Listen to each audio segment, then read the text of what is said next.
Yogah Karmasu Kaushalam.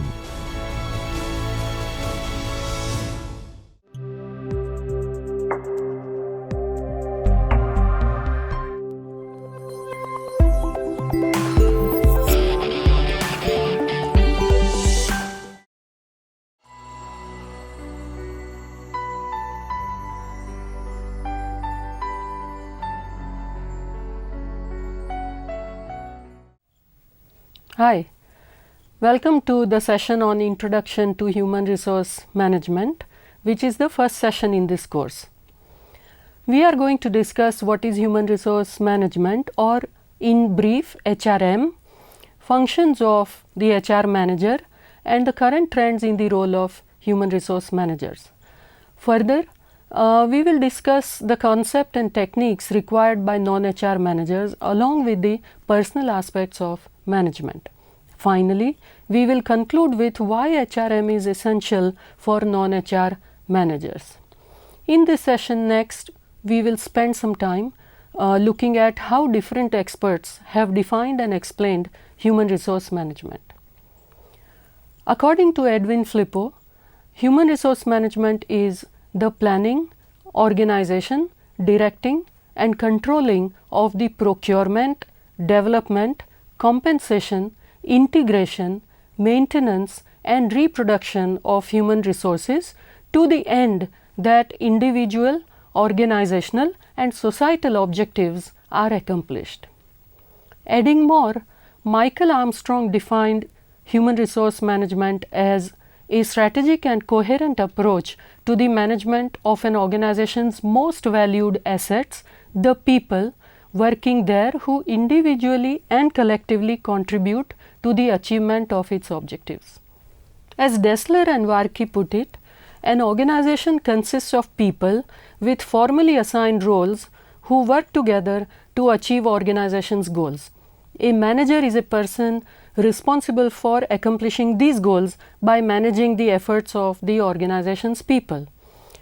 Based on the descriptions that we just saw, HRM can be understood as a function involving acquisition, maintenance and development of human resources, compensating and rewarding them, managing relations with them while they are with the organization, and managing their exit. As you may know or guess, each of these broader functions host a number of specific processes and activities. For example, acquisition of human resource may require identification of how many people with what skills and qualification may be required in future. Maintaining the HR may include caring about their health and safety. Reward and compensation may require appraisal of their performance. Discipline would be essential, while compliance to the legal provisions cannot be overlooked. People leaving the organization may require management of separation process.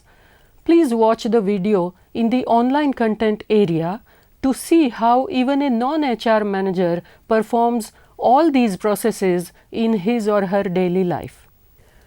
You may have a question how all the tasks of an HR manager are carried out.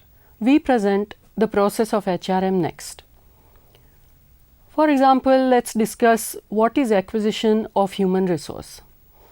We sometimes hear, even outside the HR community, the terms human resource acquisition or talent acquisition.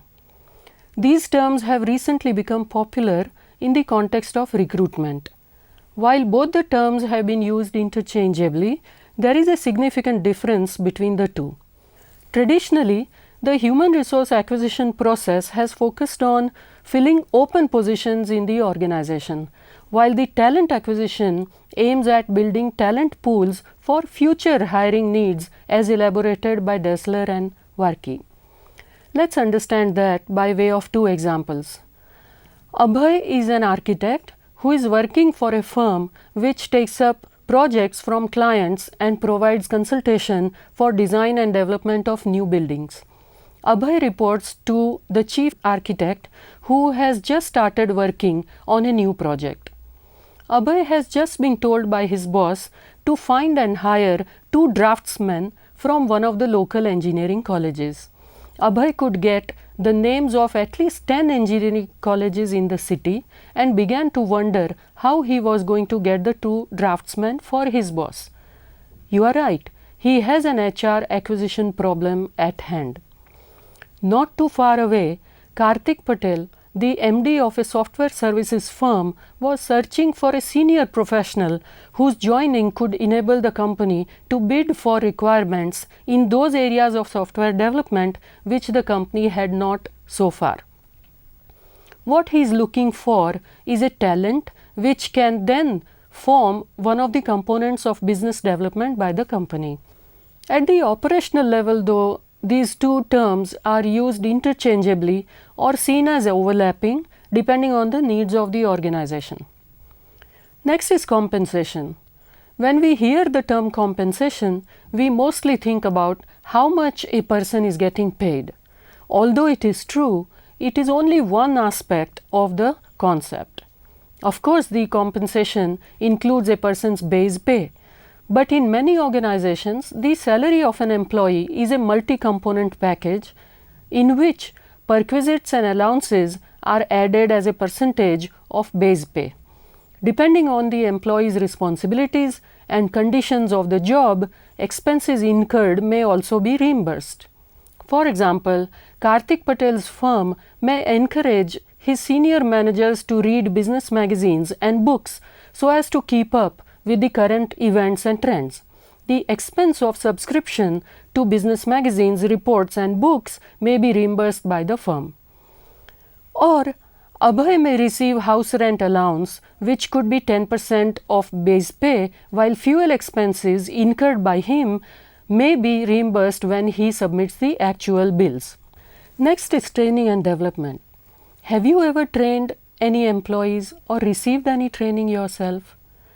Training is the process of refining and enhancing the skills and capabilities of an employee so as to improve their current and future job performances. While the training process is an integral part of human resource management, a lot of times even non-HR managers find themselves imparting training or helping in the skill development of fellow employees.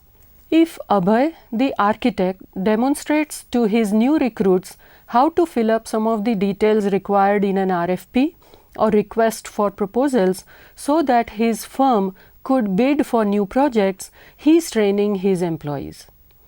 Even if you may not have appraised somebody else's performance, you may have received one for yourself and you may have heard about it from others. Performance appraisal, which may be an annual, biannual or quarterly exercise, is a process under which the job performance of an employee is examined and discussed in order to identify his or her strengths and weaknesses along with the opportunities for improvement and skill development. In most organizations, appraisal results are used either directly or indirectly by the management to decide matters relating to pay increases, bonuses and promotions. Then there is management of employee relations.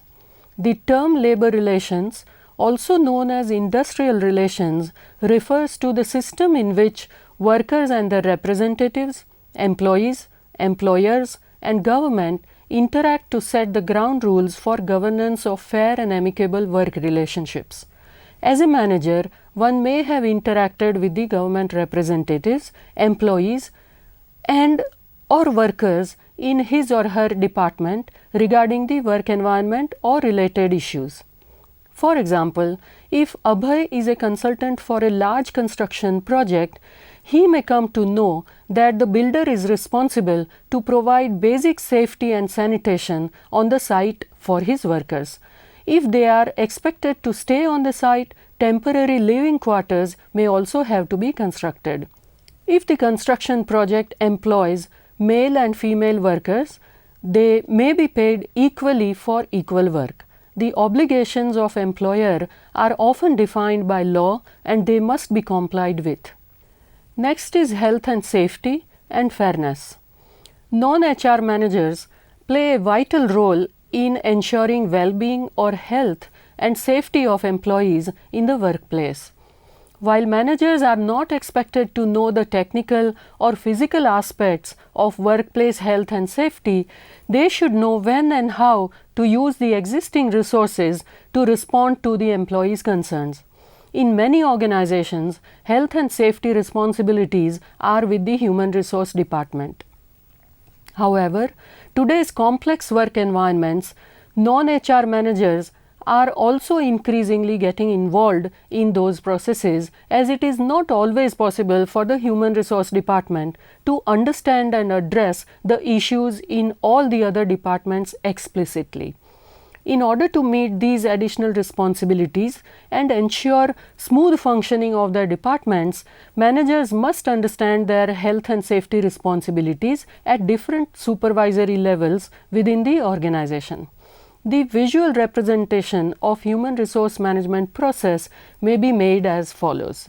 You can see the diagram on the screen, and you can also access it in our online content area.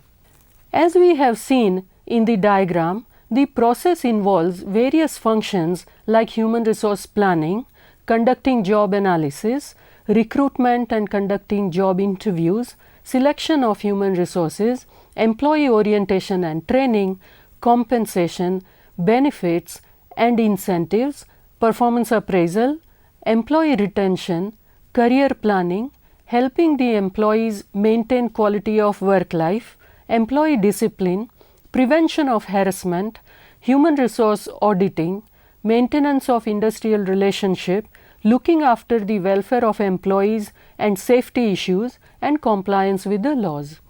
In the end, the departure and separation of the employees also need to be managed. We will discuss these processes and sub-processes of HRM in the coming sessions as per the schedule. Now, we will discuss the functional or operating aspects of HRM in detail.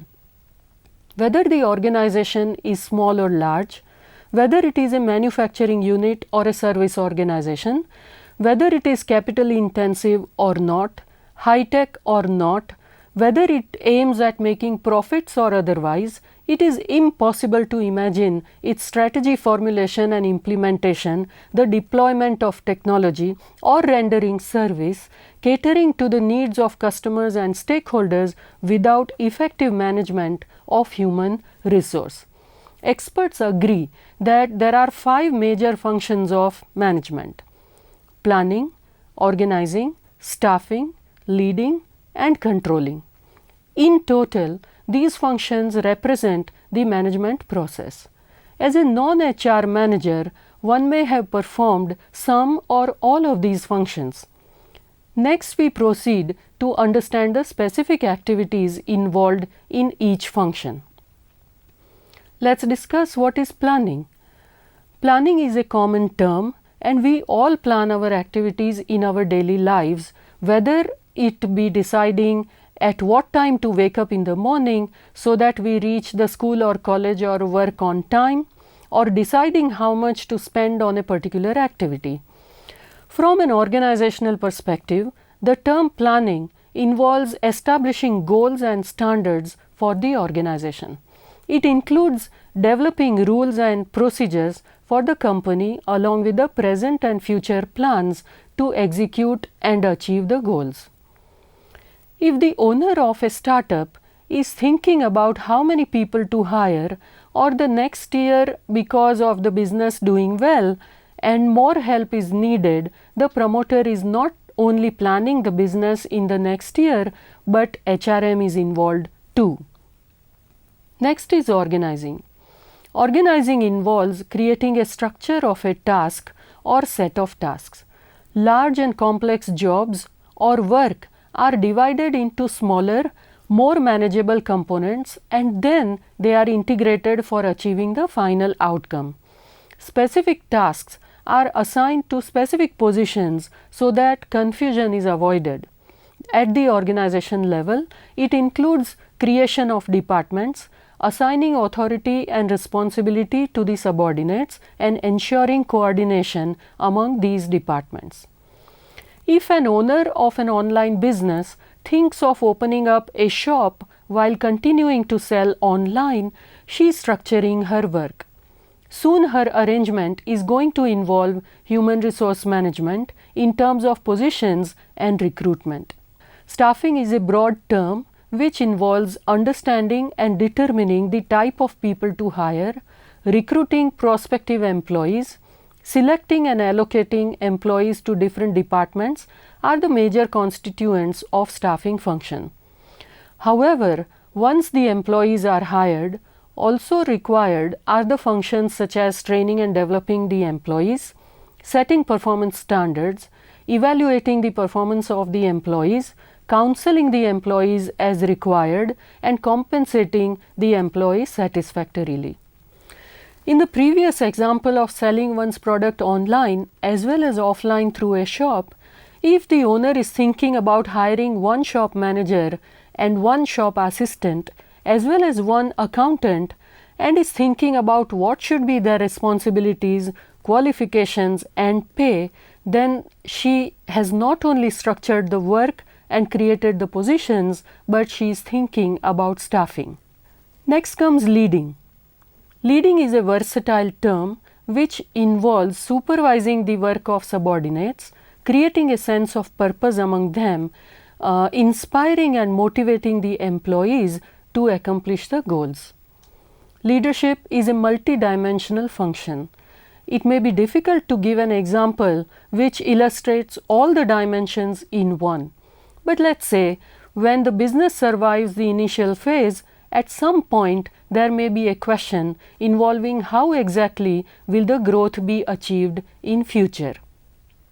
Should there be more shops in more cities or within one city first? What new products will be added to the range of offering? Answers of these questions are closely related to the strategy, which is usually provided by the leader.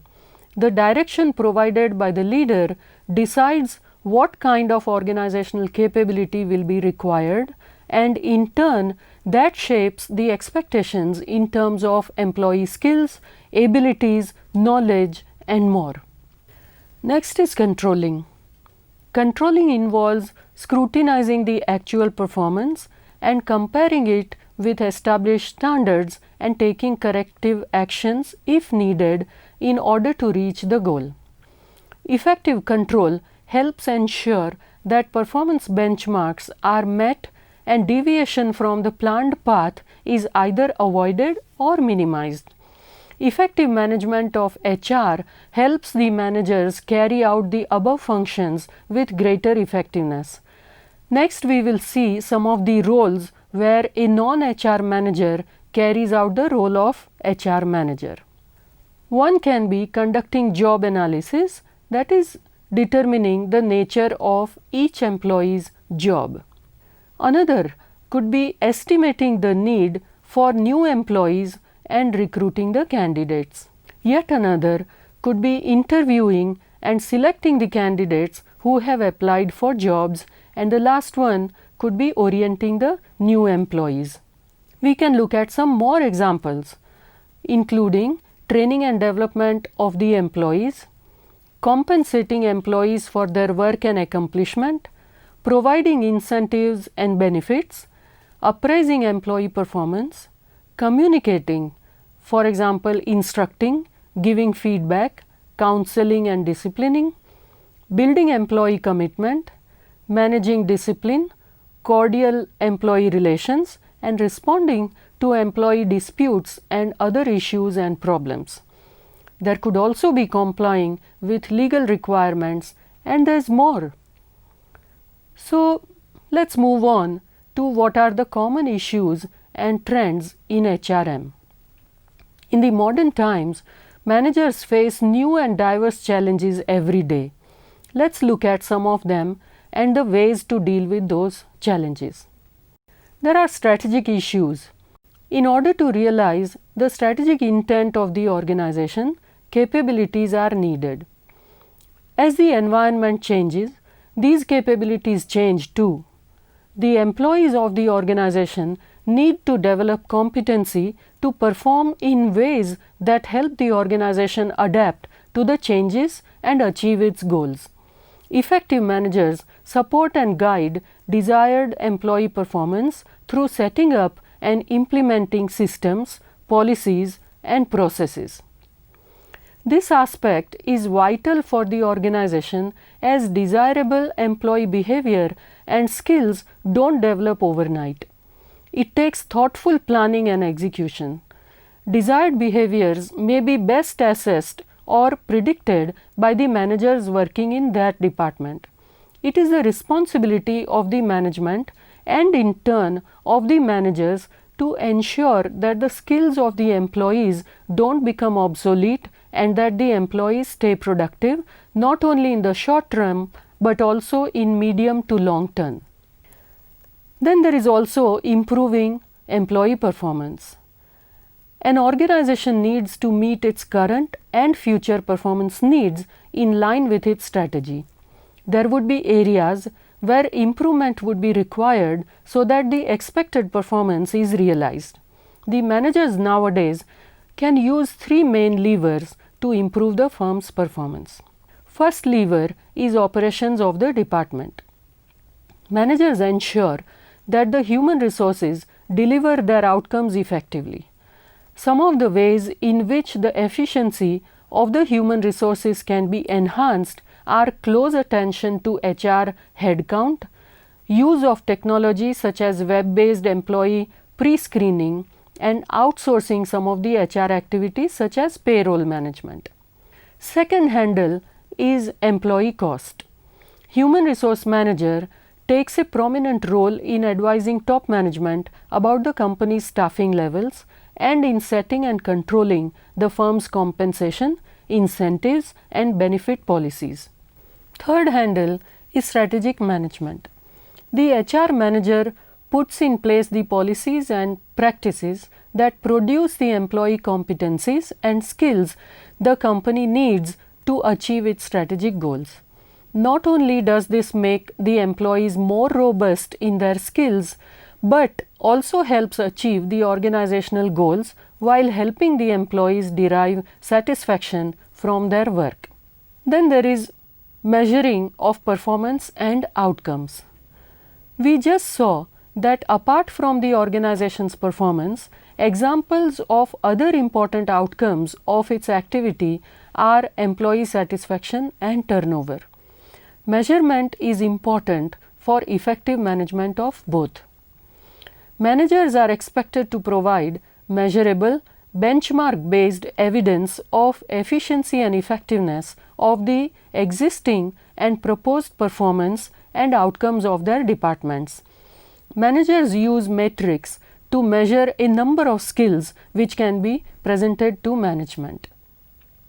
To compare their actual performance and other outcomes to the benchmarks, managers need to develop a system of benchmarking, observing and measuring performance and comparing the benchmarks with the actuals. This can be done in-house as well as with the help of consultants. Next is evidence-based human resource management. Evidence-based human resource management means using the best available evidence in making decisions about human resource management practices.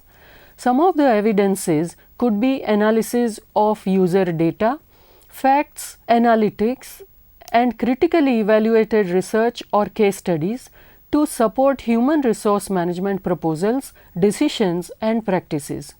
The evidence could be either subjective or objective. For example, the evidence required for evaluating a training program may come from subjective evaluations from the trainees. Did the trainees like the program? What are the strengths and weaknesses of the way the program was conducted and of the trainers? In other cases, the evidence may come from existing data such as analysis of financial reports of the company before and after a change has been implemented. Next is managers add value. In 21st century, the biggest challenge for the managers is to add value by boosting profits and performance. According to Professor Dave Ulrich and Wayne Brockbank, this is known as the HR value proposition, or in simpler words, how human resource programs may be instrumental in achieving the desired goals and enriching the process. In short, the managers may aim at adding value. Adding value means supporting the firm and its employees improve their functioning in a measurable way. There is talent management. Talent management is the goal-oriented and integrated process of planning, recruiting, developing, managing, and compensating employees. It involves putting in place a coordinated process for identifying, recruiting, hiring, and developing the employees. With employers pressing for improved performance, one survey of human resource executives found that the talent management issues were among the most pressing ones they faced. Managers play a vital role in talent management and thus in ensuring that the best talent in the industry feels well compensated and happy, resulting in improved performance for the company.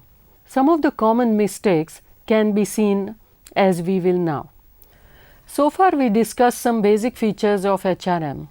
But what if HRM is not at its best all the time?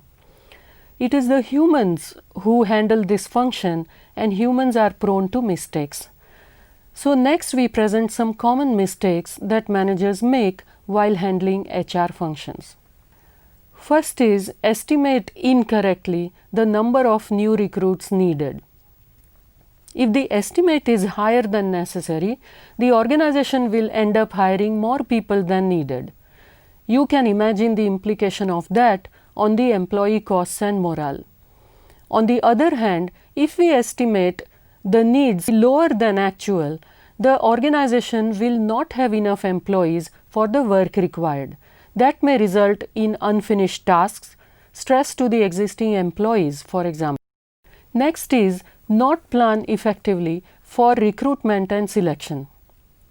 As we will soon discuss, recruitment is about generating a pool of potentially suitable candidates who will apply for the job openings, and selection involves filtering from among that pool to ensure that the organization gets the most suitable employee for the job.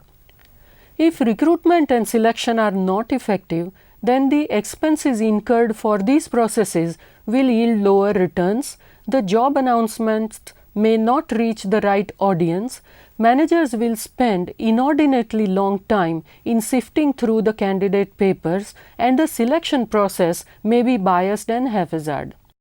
Third error is hiring the wrong person for the job. If selection is not effective, the fit between the job requirements and the ability of the person who is given that job may be poor. As a result, either the job or the employee or both may suffer. Fourth error is do nothing about high employee turnover. Employee turnover is a measure of how many employees leave the organization each year. Some turnover may actually be good, but when it is higher than desired, lack of effort to reduce it results in high recruitment costs, cost of training and orientation, and loss of knowledge. Next mistake is not linking employee performance effectively with pay. It is known that when the employee performance and their subsequent recognition are in a mismatch, there are consequences for the organization as well as the employees. The employees who feel neglected may lose motivation and may leave. Organization may not get adequate return on its investment in human resources. Yet another error is not to ensure compliance to legal requirements. Some HR managers express that they are not legal experts. However, that is not true. Ignorance of the law is not an excuse for non-compliance. When the legal obligations are not fulfilled and compliance not made, company and its managers face action, legal battle, penalty, and loss of reputation. Employee rights may be unprotected, their morale may be adversely affected, and the employee turnover may increase. Next error is neglect of discontent among the employees. Dissatisfied employees may not be committed to their jobs and the organization. you can imagine that the quality of their performance may also come down. Deviant work behaviors such as absenteeism and tardiness may also increase. Sometimes strike might be declared also. Yet another error is committing unfair labor practices. After discussing the errors previously, you might be able to correctly guess the outcome of unfair practices as well in terms of employee morale, satisfaction, motivation, and employee turnover. If one or more or few of these errors are being made by any HR or non-HR manager assigned with the HR responsibility, it's time to re-examine the same and follow the principles of human resource management for better management and productivity of the employees and thus the organization. With this, we are coming to an end of our first session in the first module. Please read our online content, participate in the online forum, and answer the questions we have listed based on what you have learned today. We will be seeing you again very soon. Thank you.